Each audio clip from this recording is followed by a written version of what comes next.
First things first, I am in Mexico. I'm with my buddy Arturo, and I have to make one powerful statement for all my Mexican friends watching right now. Looking at this YCM machine, I have been in some of the greatest shops around the world, making the most precise molds around the world, and this machine stands as a staple inside of those machines for quality and cost effectiveness. Now we're stepping into Mexico with Arturo. We're going to learn a little bit more about the relationship between YCM, YCM Alliance, and HEMAQ, as you guys have now transitioned a little bit. Arturo, what's it like so far bringing this machine down to Mexico? Thank you, Tony. Well, I started with Kuma since 27 years ago. 27 years ago? Yeah, wow. With HEMAQ. And 2 years ago, we decided to work with YCM.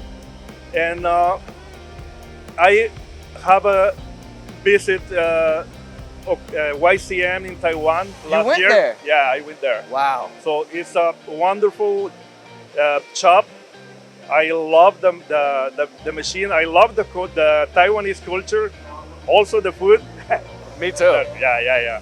Well, let me ask you a question real quick, Arturo, and I'll let you get right back into that. I heard a rumor that they're making their own castings. They have their own foundry and they're doing hand scraping. Did you see all of that when you went? Yeah.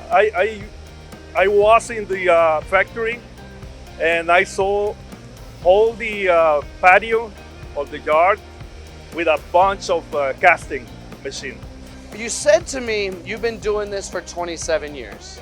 That's impressive because you only look 27 years old, so congratulations there. So you've been doing this for 27 years, which means you have seen a lot of machine shops. You have seen a lot of different jobs in a lot of different industries. Where do you think the YCM machine really comes into play in the Mexican industry?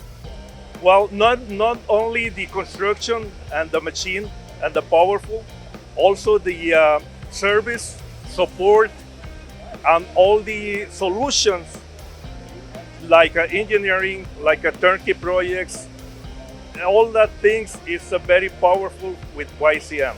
Well, you guys have been famous for that for a long time too. Your service is second to none. Your team is massive, and you focus on making sure that your customers are taken care of. So you've now applied that with what they do at YCM as well, right? So Mexico has been in the top 10 in manufacturing for a decade or two at this point, and you've been in the top 3 or 4 in the automotive world, which continues to grow, especially here in Monterrey. Do you think a machine like YCM really helps in that world also for anyone who's interested in working in aerospace and medical and automotive and defense and these aspects of manufacturing? Would a YCM machine work for them there? No, we have a solution for any market, like you say, for medical, for mold and dyes, for automotive, for construction. Any kind of application can cover by YCM. All right, Arturo, you are off the hot seat, my friend. I appreciate your time. First interview, I think this guy nailed it. For everyone watching right now, YCM's come to play with a known team at HEMAQ and TechniPro. So if you're looking for that machine that's going to give you the precision you desire with the cost-effective, budget-friendly price that comes along with it, reach out to my friend Arturo. This is the one that's helping mold-making companies around the world thrive at cost-effective prices. Reach out anytime. Thank you, my friend. Thank you, Tony. Muchas gracias, amigo. Muchas gracias.